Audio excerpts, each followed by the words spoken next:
Ndabaramukije abandi ndabahaye mwiriwe kuri uyu munsi wa kane igenekerezo rya 2023 gitugutu 2025.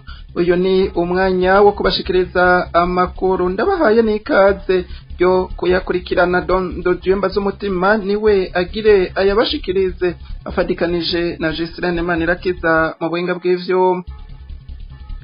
Abarundi badahagurukiye icarimwe mu maguru masha kugira bikure ko intwari ikomoka mu mugambwe CNDD FDD ngo bazokwikangura ibintu vyarayangaye.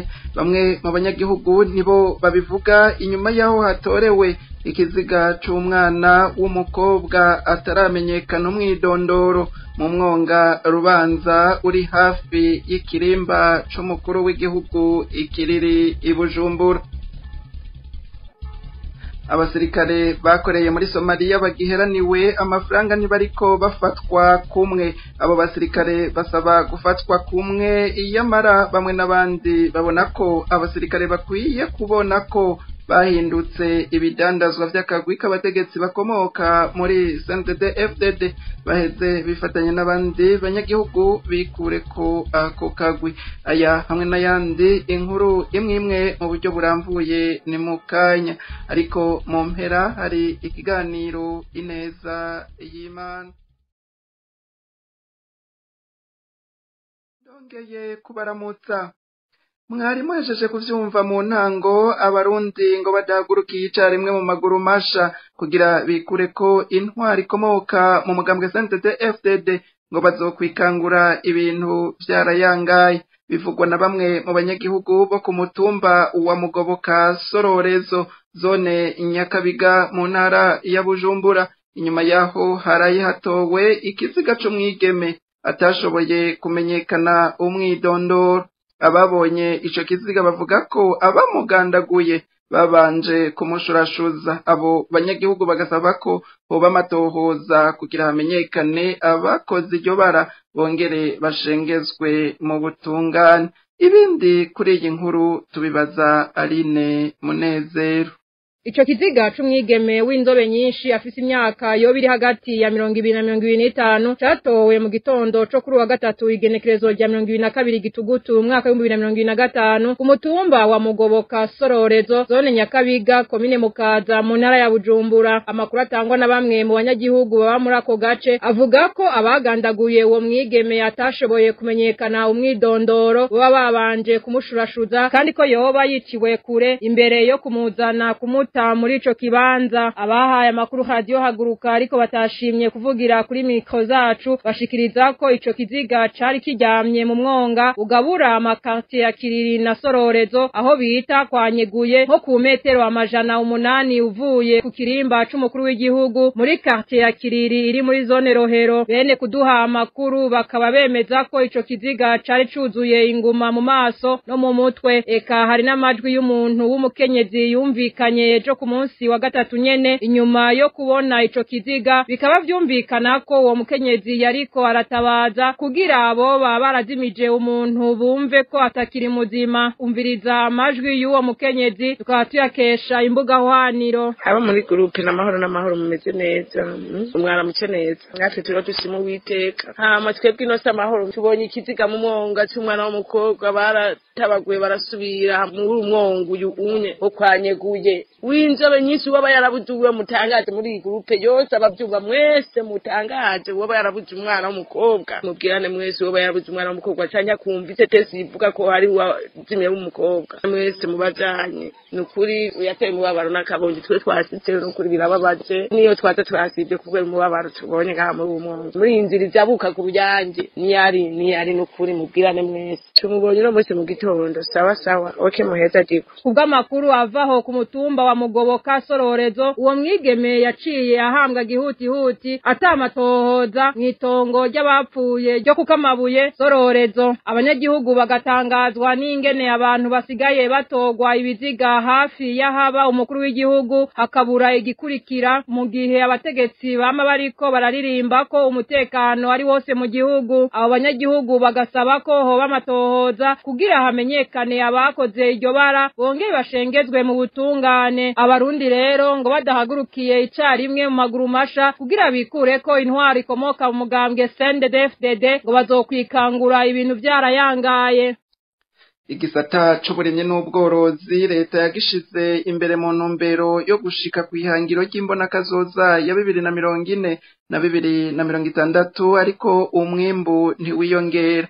Umukuru w'ishirahamwe Olicome abisigurira abamenyesha makuru kuri uyu wa mbere igenekerezo rya 20 Gitugutu 2025 yamenyesheje ko n'ubu ifumbire itaratangwa kandi igihe cyo guteragira mwirima rya mbere catanguranye n'ukwezi kw'icenda tukaba tugeze mu kwezi kw'icumi. Leta naho isohora amafaranga atari make muri ico gisata, ingorane nyinshi ziracugarije aho ifumbire n'imbuto bitaboneka, ibibonetse bikaboneka igihe c'itera carangiye. Ibiciro vy'ibifungurwa ngo biraduga ku rugero ruteye ubwoba. Amafaranga leta itegekanya gukoresha ntategurwa hisunzwe ukuri, bikorwa mu ruhendo. Kurikira Gabriel Rufyiri arongoye Olicom. Hari ikindi kintu fatiye kwiyo piri ya kabiri kwico kijanye naribeje kuvuga kijanye n'ikintu ca aya mafaranga mubona leta ikoresha ikayakoresha mu by'ukuri ubona yuko atarandema ihari kwipiri rero ya kabiri efficacité économique. Leta yafashe imigambi myinshi ama objectif menshi kugira ngo ubutunzi buduge, mugabe gisata yashize imbere ca mbere ni gisata c'uburimyi n'ubworozi. Mwese murabizi mugabe hariho n'ibindi bisata electricité n'ibindi bane ba mama nyamba ari kibasata gifise ibibazo bya mbere mwa kino gihugu. Aho iruhande hariho abo muri mawisangi sinzi mu mawisangi ko mubibuka bantu uzenye ba Senake bamwe bagira ivyikawo ngo bagira bakubite igihe kitagira kugingana badahembwa. Ico ni kimwe. Leta yarafashe ingingo yuko itanga amafaranga mu guskadira yatanga mu by'ukuri mu kugira ngo bashigikira igisata c'uburimyi. Muri budget biraboneka muri budget ni ibintu biboneka. Batanga amamiliyari d'amajana ku mwaka. Mugabo genda mu gihugu murabe ibintu bijanye n'ifumbire, mugende mu gihugu murabe ibintu bijanye n'imbuto. Mwese n'ubutarima arazi yuko hari amasezo yo kurima. Sezo A ariyo ya gatasi mu kw'icenda abantu babatanguye byo guteragira kuri sezo A, kandi yo turi mu no munsi turi mu kw'icumi. Mugaze ganda babwira kugeza nino saha ifumbire atafumbire bari atanga. Sizo mabonye itangazo leta iri gusohora ivuga yuko leta yavuze yuko ubushiranganje bujeje yuko bazotangura kuri hasorde itariki 24 no kuva ku wa 4 w'ino. Bazori iyo sorde deja abantu baza barateragiye kuko ntushobora kurima. Murabiza amasezera hana aho batera ibigori bijya bya Palestine nka Truwa niho baca batera n'intuzenya n'ibiharage sezimwe ivuye. Nukuvuga yuko rero twe tuvuga ikintu igihushane cyacu mu mbuto z'ibigori hari undi bitarashika. None mwe mumva ivyo bintu ari bintu byoroshe. Rero leta yatanga amafaranga mugabo gacu usanga ico twokwitarandema umwimbu nukuri ntukwira kuko niyo ubibonera ku biciro, ubibonera ku cyo twita inflation. Ubu uya murabizi ko yaduze kugera hafi kuri 40 voire plus de 40% ku 40 irenga. Or inflation acceptable usanga kirazira kwigira deux chiffres, c'est interdit. Ibaho 4 5 mugase tuca ku 40 meme no muco gisata kijanye n'ivyo buri. Kubera iki? Kubera bimwe navuga usanga budget dukora c'est un budget fantaisiste. Anemo je jambo siko mu byumva. C'est un budget fantaisiste qui ne se réfère pas aux données fiables, hanyuma kandi ngo yongere ishigwe mu ngiro suivant les standards, suivant les normes de gestion des budgets. Tubibutse ko umukuru wa Olicome yarayashikirije ivyo vyose mu ntumbero yo kwerekana ko gushika kwihangiro ry'imbonakazoza ya 2040 na 2060 bidashoboka mu gihe amafaranga leta itegekanya gukoresha ku mwaka atakarusho azanira ubutunzi bw'igihugu.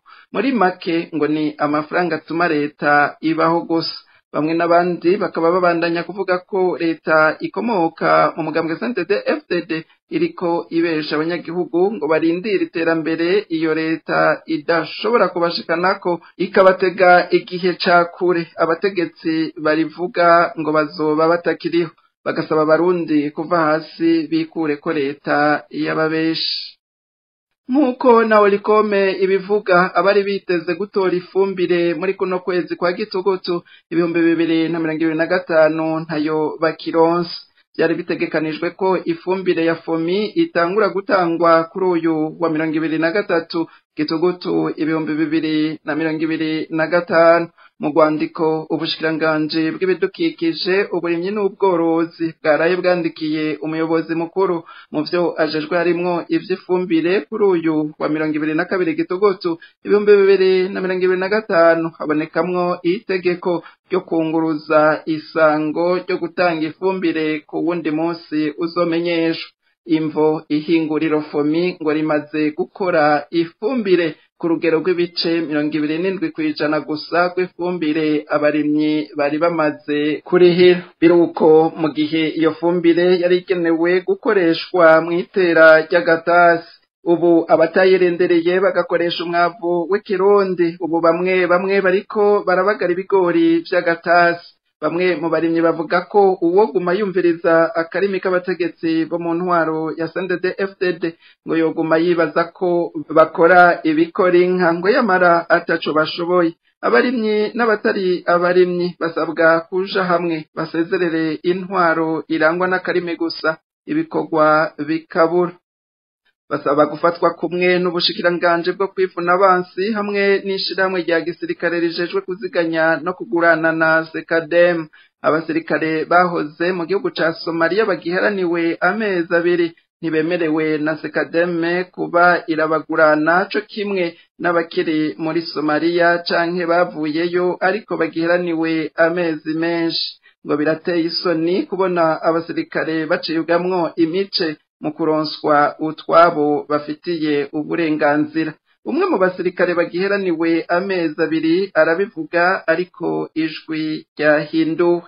Twebwe abasirikare tumaze igihe twavuye muri Somalia ariko tugiheraniwe turasaba ubushirani bwo kwivuna abansi hamwe ni banki SECADEM ya gisirikare twese kudufata kimwe ibi tubisabye hejuru yaho uku kwezi kwa yaturangije utari umusirikare ufise y'imisi myinshi banki SECADEM ntiyemera kuguha ideni. Ubu uri muri Somalia bandikisha proclamation ariyo bari imiryango yabo igashigena igatora amahera muri banki SECADEM ya gisirikare. Abafise amezi menshi bari ngaha mu Burundi nabo nyene bakagenda bakaka ideni muri banki SECADEM ya gisirikare bakayaroswa. Mugabo wewe wavuye kera ugiheraniwe udufaranga wakoreye ngo wewe nushoboye kuronswa ideni ugacuba tuti none aba bayaronka ntibaheraniwe n'ibihugu cyo kimwe na twebwe cyereje kuduhemba none banki SECADEM ya gisirikare yararavye isanga uheraniwe amezi 2 ko akadeni yoronswa amafaranga kugira nawe yifashishe hamwe n'umuryango wiwe abaroswe ideni nabari muri Somalia gusa bagifise y'amezi menshi canke abavuyeyo bagifise y'amezi menshi abavuyeyo kera nabo tubaye bukwanda no kuri turasabye ushiranye bwo kwivuna abasi hamwe banki SECADEM ya gisirikare twese dufate itugurane kumwe kuko birateye isoni kumara imyaka 4 itatu waravuye tugiheraniwe n'ivyo bihugu ubu no munsi bagaca dutamwe imice ngo ni haronke ideni ya banki ya gisirikare bakwa afise imisi myinshi birababaje birateye isoni twebwe turasabye umushanje wo kwivuna abasi duhere ku mushanje wo kwivuna abasi n'umukuru w'urukuja ya gisirikare aya ni nk'amacakubiri nta muntu aheraniwe amezi 2 yobura n'imiliyoni 2 niba ataryavunja ryabo tuzi tumenyere naryo nyene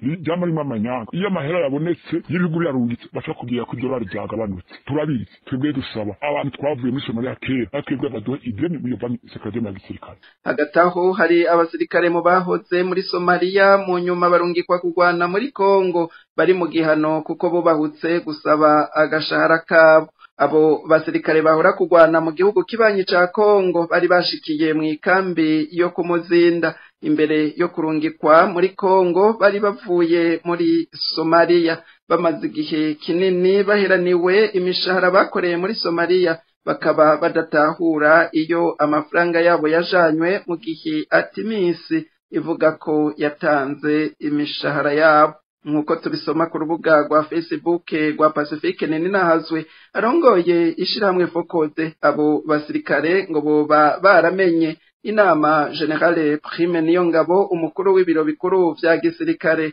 yagiraje kugirisha imuramvye nabo bati turishikirayo kumubaza amafaranga yacu iyo yagiye inama ica irasiba. Igihano bano basoda bahawe ni ukuzunguruka Uburundi bwose n'amaguru. Abambere ejo ku mugoroba ngo bari bashitse mu Ruyigi. Urugendo rw'igihano rukaba rukibandanya. Bamwe n'abandi bavuga ko ivyo bintu ari ibara kuko abasirikare b'igihugu bakwiye kubahwa no kubahirizwa. Ngo nta leta nimwe kw'isi nzima ikwiriye gufata gutyo abasirikare. Bagira ko basaba abasirikare b'u Burundi kubona ko nabo basigaye baragizwe ibidandazwa n'akagwi k'abasirikare bakomoka muri CNDD-FDD ngo kironkere inyungu konyene, abandi nabo bagogwe ngo birabaraba. Baheze bifatanye n'abandi barundi kugarukira igihugu cabo kigiramiwe nako kagwe. Mu buhinga bw'ivyuma babanze batumirira amate, inyuma y'akaruhuko gato duce tutandukira igice ca nyuma c'ivyo mwateguriwe. Uyu n'umwanya w'ikiganiro ineza y'Imana kuri uyu munsi wa kane igenekerezo rya 2023 Gitugutu 2025 gishimikira kuri Zaburi ya 84 mu murongo wa 11 n'uwa 12 gishikirizwa na Pastor Celestin Gahungu mu Gitegabiri. Naho turumvise ijambo ry'Imana rivuga ukuntu uhoraho Imana ari izuba kandi ari nkinzo, kandi uhoraho ngo azotanga ubuntu n'icubahiro. Yewe ubwo buntu azobutanga ku batabufise, n'icubahiro azogitanga ku batagifise. Kandi uhoraho atanze icubahiro ntaraba amashure wize, ntaraba umuryango uvamwo, ntaraba uburebure, ntaraba inzobe, ntaraba ibirupima. Iyo avuze ngo araguhaye icubahiro arakubahisha, abantu bose bakabibona, n'abagusumba bakabibona, kandi byagaragara yuko uri umuntu mutoya. Imana yacu nishimwe cyane, kandi ngo ntazogira iciza na kimwe yima abagenda batunganye. Nukuvuga ngo ibyiza byose bibaho abatunganye uhoraho azobibaha. Imana yacu nishimwe cyane. Uhoraho nyine ingabo ngo hahirwa umuntu akwizigira. Imana ihabwa icubahiro. Nshuti mugenzi uri kuranyumviriza kuri uyu munsi, birashoboka ukaba uri mu buzima busharira, birashoboka ukaba uri mu mibereho igoye cyane, birashoboka mu kibano bikaba bitameze neza, birashoboka mu rugo rwawe bikaba bitameze neza, birashoboka mu kazi bikaba bitameze neza, yewe abo mukorana baguhigira, abagukoresha bakuraba nabi, mbese bari no mu migambi yo kugira ngo bakwirukanishe mu kazi. Birashoboka mu ishure bikaba bitameze neza, birashoboka aho ubaye bikaba bitameze neza, birashoboka mu bubiko bwawe bikaba bitameze neza, birashoboka hirya no hino aho urabisha amaso, haba imbere haba inyuma haba hirya yawe, ukaba ubona yuko ibintu byose byanse kandi vyugaye, ukabona umenga nta nzira nimwe bishobora gucamwo ngo uronke ubutabazi. Ariko nagira nkubwire ngo niwizigire uhoraho gusa, umwizigire kuruta ibindi byose, uhaguruke umusenge, umuhamagare. Nimba wahora usenga rimwe usenge kabiri, nimba wahora usenga gatatu wewe usenge kane, urushirizeho gusenga kandi urushirizeho kugira ukwizera, kuko uhoraho akunda abamwizera, kandi uwumwizigira wese ntazomaramara. Imana yacu nishimwe cyane. Nshuti mugenzi uri kuranyumviriza, uhoraho aracakora ibitangaza uko yakora kera n'uyu munsi niho agikora. Ntananiwe no kugukiza, ntananiwe no kugutabara, ntananiwe no kukurihira amadeni, ntananiwe no kugukura muri ubwo bukode, ntananiwe no kugukura mu bitaro, ntananiwe no kuguha umwana byarananiranye, ntananiwe no kuguha akazi warakabuze, ntananiwe nuko yokwigisha karataminerva rugira. Uhoraho aracakora ibitangaza, wewe mwizigire gusa. Nshuti mugenzi uri kuranyumviriza kuri uyu munsi, nagira nkubwire ngo humura, abizigiye uhoraho yewe bameze nk'umusozi Siyoni utigera unyeganyezwa, kandi ngo uwizigiye uhoraho wese ngo arahiriwe. Imana yacu nishimwe cyane. Uwizigiye uhoraho arahiriwe, kandi arahiriwe koko. Nje maze kubona abantu benshi bizigiye uhoraho akabagirira neza, akabakura mu gisuzuguriro, akabakura mu bibazo, akabakura mu mpimba bafunzwe, akabarihira amadeni, yewe akabakura mu bitaro bafise ingwara abantu bose bari bazi yuko batazokira, ariko uhoraho akabakura muri ivyo bibazo. Imana yacu nishimwe cyane. Nshuti mugenzi uri kuranyumviriza, ivyo urimo sindabizi, aho aho uri sindahazi ariko birashoboka nawe ukabona umenga urageramiwe ukabona umenga urahanzwe ukabona umenga abantu baguhagurukiye ukabona ibihe byaguhindukiranye ukabona ahantu hose hirabuye ariko nshuti mugenzi nagira nkubwire ngo izigire uhoraho nukuri wizigiye uhoraho ntiyigera maramara kandi uhoraho ntashaka kumureka ngo amaramare. Imana yacu nishimwe cyane kandi Imana yacu nihabwa icubahiro. Salomo yavuze neza ngo nari umusore ngo none ndashaje ngo ariko sinigeze mbona ngo aho umugororotsi yahebwe ngo canke uruvyaro rwiwe ngo rusegerereze. Nawe nshuti mugenzi uri kuranyumviriza ndaguhamagarira kubaha uhoraho ndaguhamagarira kumwizigira kuko uyu mwizigiye ntumaramara n'ababukomoka ko ntibamaramara kandi uhoraho yishura abanyenda nziza yishura abamugororokera arishura abamuhamagara. Imana yacu ishimwe kandi habwa icubahiro.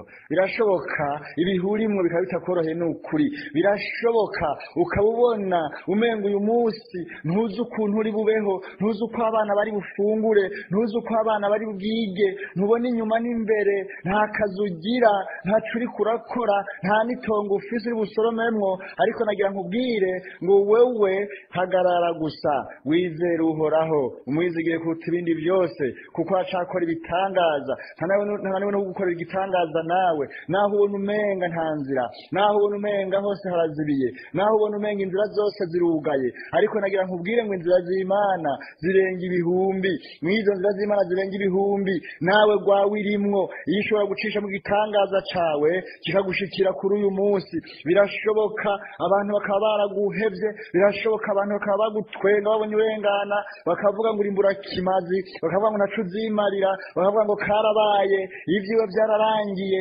Erega iyo umuntu amerewe nabi abara abakunzi biwe hari igihe bahinduka abansi akaba ari bamuvuga akaba ari bamutwenga akaba ari bamucira urubanza. Iyo umuntu akenye ahinduka nk'umunyavyaha abamubona bose baryana inzara nabo yagiriye neza bakaryana inzara ariko nagira nkubwire ngo humura uhoraho aracari ku ngoma aracari ku ntebe kandi uhoraho arakomeye cane nagira nkubwire ngo ari hejuru ya byose. Imana yacu nishimwe kandi habwa icubahiro. Birashoboka aho ubaye ukaba uri kuratotezwa birashoboka aho ubaye ukaba uri uraturatura birashoboka aho ubaye ibyawe bikaba byanyazwe birashoboka aho ubaye akaba atawuguhana igwere birashoboka aho ubaye abantu bakaba bakwanse abana baba bakakwanka imiryango ikakwanka ariko nagira nkubwire ngo humura uhoraho aracari hejuru ya byose ntananiwe no gutabara ntananiwe no gukiza ntananiwe no kukurengera.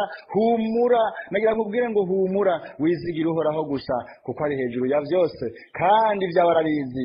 Humura amarira yawe arayazi ushobora kurarurira ukavyukurira ariko nagira nkubwire ngo humura amarira yawe uhoraho arayazi kandi arayabona ibibazo vyawe uhoraho arabizi kandi arabibona. Rero humura umwizigire ntucike intege ntihagire uguca intege ngo uhoraho yaragutaye ngo uhoraho yaraguhevye ngo mbega y'Imana wasenga ibahehe oya yagumiza ko gusa umuhamagare kandi umwizigire nubwo ubona ibibazo biremereye imbere yawe ariko umutima wawe ugubwe neza umutima wawe uhumure kuko uhoraho ari hejuru ya byose kandi ijisho ryiwe ribona hose n'ibyawe ijisho ry'uhoraho rirabibona. Imana yacu nishimwe cyane. Cyuki mugenzi wawe kuranyumviriza kuri uyu munsi n'iri jambo ry'Imana nari numvise twosangira uhumure ibyawe uhoraho arabizi shika mushiramanga uhagarare wemye ntihagire bigutera ubwoba ivyo bonesha amaso yawe ntibigutera ubwoba ivyo wumvisha amatwi yawe ntibigutera ubwoba ariko imbere ya byose wizigire kufise uhoraho umugabo w'abagabo agaba bihambaye byose byo mwisi kandi nawe ari kumwe nawe. Imana yacu nishimwe cyane.